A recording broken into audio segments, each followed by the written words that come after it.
आपण महाराष्ट्राला दाखवून दिलं की ज्या ज्या वेळेस समाजावर संकट येतील त्या त्या वेळेस हिंगोली जिल्हा ताकदीने उचलून उठेल.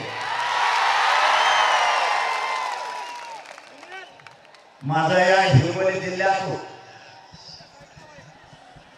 राज्य सरकारला जाहीरपणाने सांगणार, मराठा समाजाचा हा आक्रोश आहे.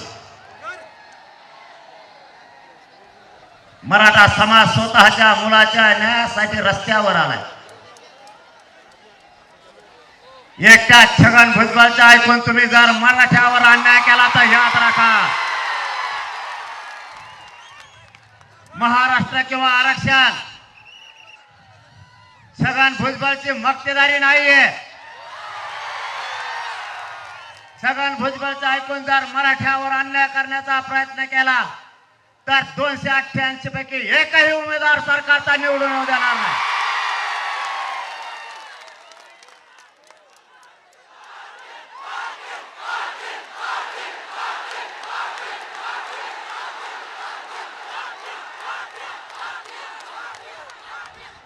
सरकारनं आता शहाणपणाची भूमिका घेणं गरजेचं आहे. मायबाप मराठ्यांना तुमचा जास्तीचा वेळ घेणार नाही. 4.5 घंटे झाले तुम्ही उन्हात चालताय.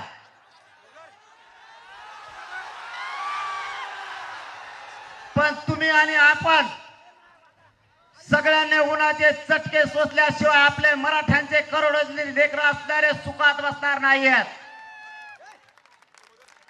आपल्याला त्रास सहन करावा लागणार आहे.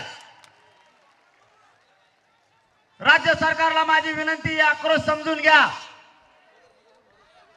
हिंगोली जिल्ह्याच्या कानाकोपऱ्यात या शहरामध्ये मराठा समाज कोपऱ्यात आज भगवं वादळ दिसतंय.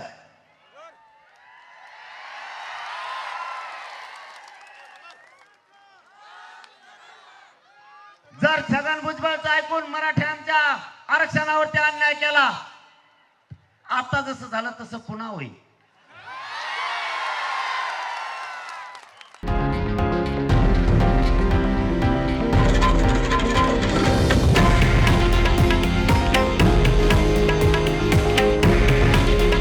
हे आहे देशातील नंबर 1 न्यूज नेटवर्क आणि आपण पाहत आहात TV9 मराठी.